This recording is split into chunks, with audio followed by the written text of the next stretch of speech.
देना जरूर पूर्वजों को, इस्माइल दे देना। लोग कहते हैं ये 16 दिन अच्छे काम नहीं करना चाहिए, 16 दिन ये मत लो, 16 दिन वो मत लो। कौन सी पुराण में लिखा है? एक बार मुझे वो पुराण जरूर बताना कि 16 दिन ये सामान मत खरीदना, 16 दिन ये चीज मत लेना। क्योंकि शिव महापुराण में और शास्त्रों में वर्णन आता है कि 16 दिन श्राद्ध के हैं, ये पूर्वजों के हैं। आप पूर्वजों का नाम लेकर अपने पितरों का स्मरण कर कर तुम्हारी मर्जी पड़े वो खरीदो, तुम्हारी मर्जी पड़े वो लाओ, और सबसे पहले उन पूर्वजों को सम्मान पूर्वक वो वस्तु समर्पित कर दो कि आपकी है, आपको संभालना है, आपने दी है, आपके द्वारा आई है। पूर्वज खुश होंगे। तुम्हें बढ़ता हुआ देखकर तो पितर खुद आशीर्वाद देते हैं। कौन माँ होगी जो अपने बच्चे को बद्दुआ देगी? कौन पिता होगा जो अपने बच्चों को बद्दुआ देगा? अगर माता पिता अपने बेटे को गाली भी देते हैं, बद्दुआ भी देते हैं, तो बाद में रोते हैं, आंख में से आंसू निकलती है। एक माँ अपने बेटे को चिल्ला देती है तो बाद में रोती है। अगर माँ अपने बच्चों पर हाथ उठा देती है तो बाद में रोती है। तो क्या मरने के बाद पितर तुमको बद्दुआ देंगे? नहीं, पितर आशीर्वाद देते, बस इतना जरूर कहते हैं कि मैं छोड़ कर गया था रे, मैं तुझे देकर गया था रे, मुझे भूल क्यों गया? तू थोड़ा देता क्यों नहीं है? मेरे को अन्न का भाग देता क्यों नहीं है? बस वो याद करते हैं, वो आपसे मांगने की, क्योंकि आप उसके पुत्र हो, आप उसकी संतान हो, आप उसके वंश के हो, आपसे ललकता है उसको, किसी दूसरे से नहीं।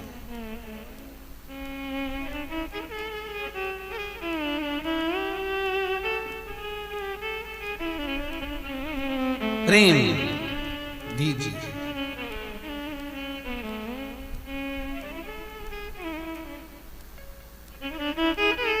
भले कोई किस भाव से आए उसका आदर हो,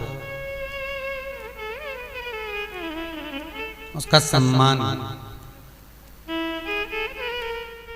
कई लोगों का प्रश्न होता है, गुरुजी हम 4 भाइयों का परिवार है, पर पितृ दोष मुझ पर ही क्यों आ रहा है?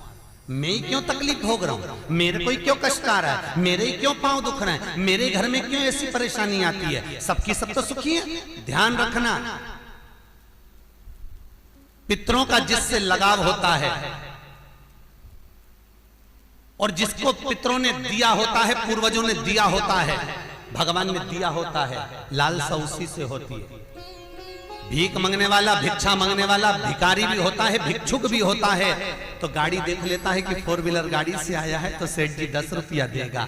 कोई पैदल जाता है तो भिखारी भी सोचता है बेचारा क्या देगा, उसके पास तो खुद नहीं, पाँव में चप्पल नहीं पहना है, फिर भी हाथ फैला देता है कि दे दे तो ठीक है, नहीं तो कोई गाड़ी वाला तो देगा ना मुझको। उसी तरह घर के पूर्वज, घर के जो आहूत होते हैं, घर के जो पितर होते हैं, घर के जो वासुक होते हैं, घर के जो पूर्वज होते हैं, आशा उसी से लगते हैं जो दे सकता है। जिसके पास है ही नहीं उससे क्या आशा रखेंगे?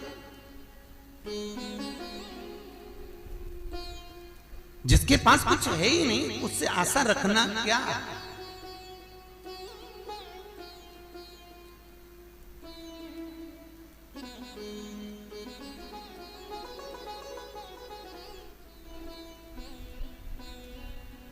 कई लोग कहते हैं गुरुजी हमारे पास देने के लिए कुछ भी नहीं, हम हमारे पूर्वजों को क्या? मत दो ना, इस्माइल तो दे सकते हो।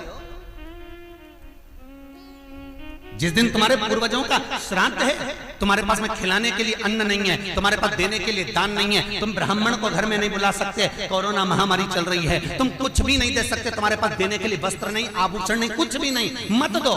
निवेदन है बस चेहरे पर प्रसन्नता रखकर, एक निवेदन है कि चेहरे पर प्रसन्नता रखकर उस दिन अपने पूर्वजों को याद जरूर करना और कह देना कि आप ही का दिया हुआ है जो हम खा रहे हैं, हम पर करुणा करना, हमारे पास कुछ भी नहीं है। डब्बे में से गुड़ या शक्कर निकालकर अरे गैस को लाइटर से जलाकर उसकी अग्नि में छोड़ देना, पर 2 दाने शक्कर के छोड़ना जरूर, जिससे वो जीवात्मा दरवाजे पर आकर भूखी ना जाए, उसके मुख में कुछ तो चला जाए और वो जीवात्मा तुम्हें आशीर्वाद दे जाए। तुम्हारे पास कुछ ना हो तो इतना तो दे सकते हो साहब, इस्माइल तो दे सकते हो, प्रसन्नता तो दे सकते हो, मीठी वाणी तो दे सकते हो। अपने पूर्वजों को याद तो कर सकते हो, अपने इष्ट को याद तो कर सकते हो, जिसने दिया है उसका गुणगान तो गा सकते हो।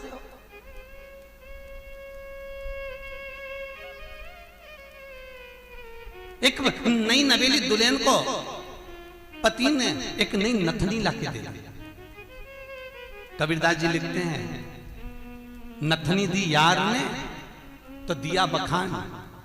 यार ने केवल एक नथनी लाकर दी है, पति ने केवल एक नथनी लाकर दी है, सोने की बड़ी सुंदर, सबको दिखा रही है, घूंघटे में उघाड़ उघाड़ कर दिखा रही है, मेरे पति ने दी है। झुमका बार बार दिखा रही है, मेरे पति ने दी है, मेरे पति ने दी है। एक नथनी मात्र 2000, 5000, 10,000, 20,000, 25,000, 50,000, 1 लाख, 2 लाख की नथनी पति देता है तो सारे जगत को दिखा देते हो। वो परमात्मा देता है तो किसको क्यों नहीं बोलते कि उसने दिया है, उस पूर्वजों ने दिया है। वो छोड़ कर गए थे तो हम खा रहे हैं, अगर वो छोड़कर नहीं जाते तो रोड पर मिल जाते। लोग कहते हैं हमारी माँ ने हमको क्या दिया, हमारे पिता ने हमको क्या दिया, सब उसको देकर चले गए। भले वो किसी को दे जाएं पर आशीर्वाद लिए बगैर मत जाने देना।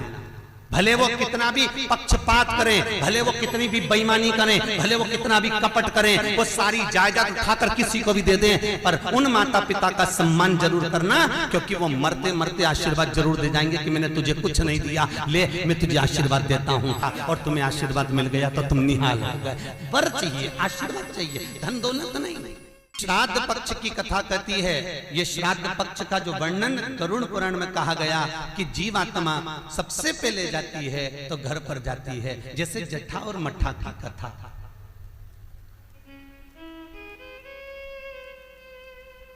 दो भाई हैं, जट्ठा और मट्ठा, दोनों साथ में रहते थे, पर इनकी जो धर्म पत्नियां थीं आपस में कुछ भेदभाव हो गया, दोनों अलग अलग हो गए। जट्ठा बहुत धनपति था, मट्ठा थोड़ा सा गरीब था, दोनों अलग अलग रहे।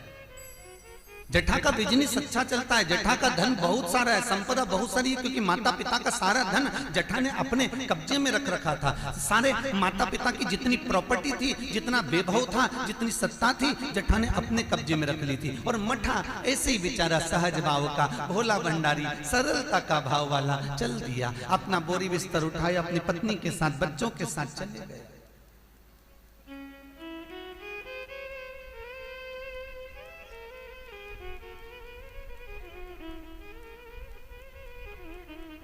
सोलह दिन श्राद्ध किया गया। एक दिन जट्ठा की पत्नी बोली, सुनो, इतना सारा गाड़ी बंगला जमीन जायदाद ढेर सारी है, 200 एकड़ जमीन, 200 बीघा जमीन है, 4 ट्रैक्टर हैं, गाड़ी बंगला ढेर सारा है, खूब वैभव बना हुआ है, पर अपन अपने घर में सेठ बनकर रहते हैं, पर दुनिया को क्या मालूम कि अपने पास कितनी दौलत है, कितनी जायदाद है, अपने परिवार वालों को, रिश्तेदारों को, किसको क्या मालूम कि अपने पास में कितनी सत्ता, अपन कितने राशि ठाठ में रहते हैं। तो पति बोला क्या करना है, पत्नी बोली एक काम करो, तुम्हारे जो पिताजी मर गए थे उनका श्राद्ध आ रहा है,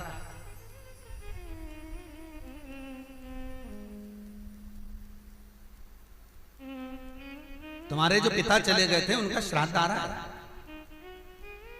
एक काम करो, अपन अपने पिताजी का श्राद्ध रख देते, और श्राद्ध रखेंगे तो मेरे मायके वालों को और आपके पूरे परिवार वालों को, जो आपके रिश्तेदार हैं, मित्र हैं, दोस्त हैं, और मेरे मायके वाले, मेरी सहेलियां, मेरी बेस्ट फ्रेंड, सबको बुला लें, और उनको बड़े प्रेम से अपन भोजन करा देंगे।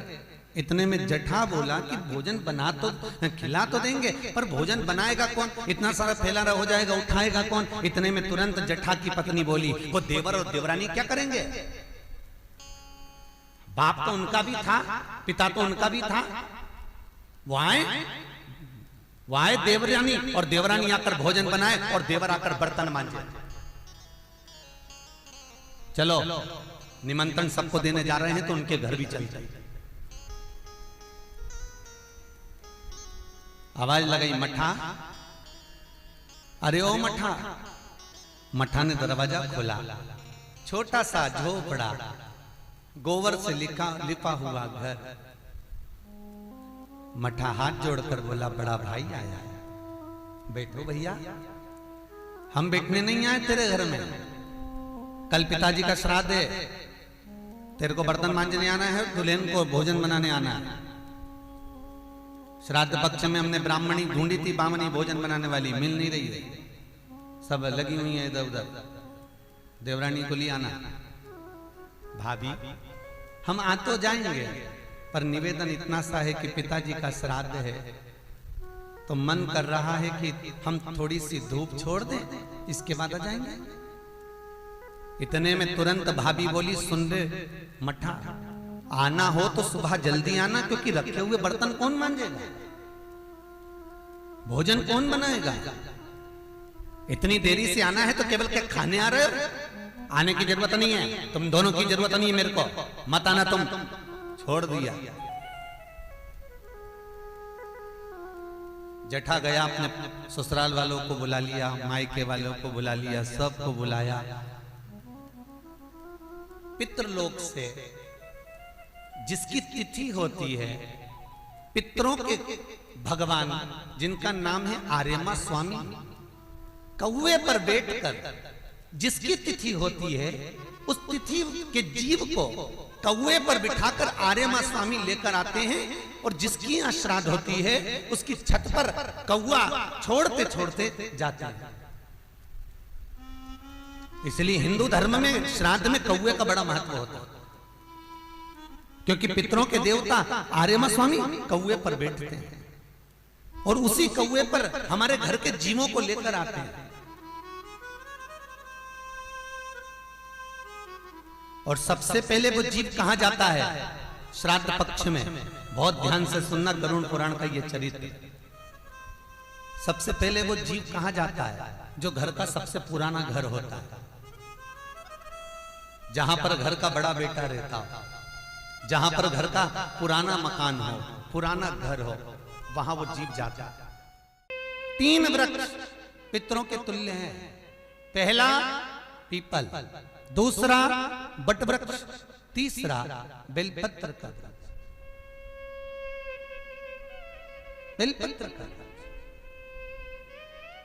कभी अनायास श्राद्ध पक्ष में आप कुछ भी ना कर पाए, कुछ भी ना कर सकते हो, तो एक पत्ते के ऊपर कोई सा भी पत्ता ले लो, चाहे पान का ले हो, कोई पीपल का ले हो, कोई भी पत्ते के ऊपर एक पुड़ी, थोड़ा मीठा थोड़ा नमकीन रखकर अपनी कामना कर कर अपने पूर्वजों के लिए इन 3 वृक्ष के नीचे 16 श्राद्ध में किसी भी एक दिन आप वो भोजन को रखकर आ जाइए। अपनी कामना कर कर सुख का अनुभव होगा, पितरों को शांति मिलेगी।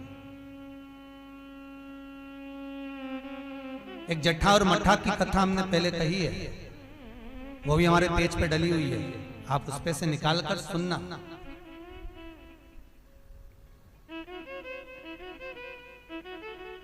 उसमें भी हमने व्याख्यान वर्णन करा जट्ठा मट्ठा की कथा। 3 वृक्ष पितरों के तुल्य हैं, 3 पक्षी पितरों के तुल्य हैं, कौवा, हंस और गरुड़।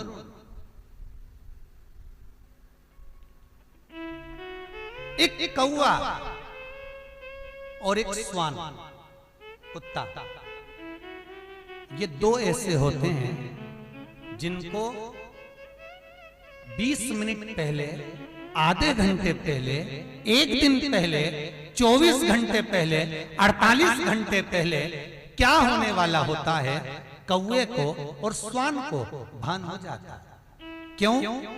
क्योंकि ये यमलोक में जहां यमराज निवास करते हैं, स्वान और कौवा उस स्थान का भाग ग्रहण करते हैं, और इनको ये ज्ञान पूर्व से यमराज से प्राप्त होता रहता है, पूर्वभान होता प्राप्त होता रहता है। एक कौवा एक स्वान, कोई घटना घटने वाली होती है तो कुत्ता रोने लगता है, कोई घटना घटने वाली होती है तो कौवा आकर बैठ जाता है, कोई आ रहा है तो कौवा आएगा, कोई भाव सूचक है तो कौवा आकर बैठेगा। दरवाजे पर कैसे, उसका भी भान है, अटारी पर कौवा कहां बैठा है, दरवाजे पर कौवा कहां बैठा है, किस स्थान पर कौवा विराजमान है, उसका भी भाव हमारे शास्त्र में वर्णन। 3 पक्षी, 3 वृक्ष पितरों के तुल्य, पक्षियों में कौवा, हंस और गरुड़, ये पितरों के तुल्य।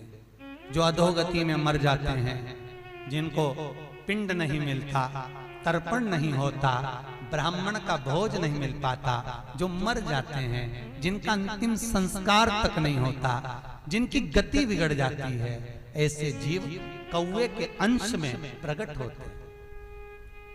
जो पूर्ण फल लेकर जाते हैं, पितृलोक में जगह नहीं होती, बैकुंठ में जगह नहीं होती, कहीं अगर जगह नहीं है देवलोक में, तो इनको कौवे के अंश में, गरुड़ के अंश में या हंस के अंश में डाल दिया जाता है। महाराज फिर अगला वर्णन किया, 3 पशु, कुत्ता, गाय और हाथी, ये पितरों के तुल्य होते। शिव महापुराण की कथा कहती है, अगर श्राद्ध पक्ष में गया नहीं जा सकते, तो गाय के मुख में गयासुर ने वर दिया था कि गाय के मुख में अगर कोई गया नहीं आ पाएगा, तो गयासुर 16 दिन गाय के मुख में निवास करेगा। और गाय के मुख में श्राद्ध के समय पर अगर कोई रोटी देगा, श्राद्ध के समय पर जो भाग देगा, उसको गया जी में पिंड करने का पुण्य फल प्राप्त होगा। ये गयासुर का वर गौ माता के लिए था। तो गाय के मुख में 16 दिन तक गया क्षेत्र का पिंड का भाग प्राप्त होगा। कुत्ता, गाय और हाथी। स्वान को रोटी क्यों देते हैं? क्योंकि स्वान पितरों को अपना भाग प्रदान कर देता है। स्वान रखता नहीं है, चुका देता। फिर 3 जलचर है महाराज जो पितरों के तुल्य हैं, मछली, कछुआ और नाग। पिंड जो बनाया जाता है वो पानी में दिया जाता है। मछली जिसको पाती है वो पितरों को प्राप्त होता है। कछुआ श्रावण के इस 16 श्राद्ध के अंतर्गत कछुआ यदि आपके दिए हुए भाग को पा लेता है, तो वो जीव उसी समय पर तर जाए। और महाराज नाग, वो भी पितरों के तुल्य माना। इन 3 पितरों के क्रम का वर्णन किया गया है। भगवान शिव ओगड़दानी बट का वृक्ष के रूप में ब्रह्मा को बना देते हैं और शंकर बटकेश्वर महादेव के रूप में विराजमान हो जाते हैं। ऐसा सुंदर प्रसंग शिव महापुराण में वर्णन किया।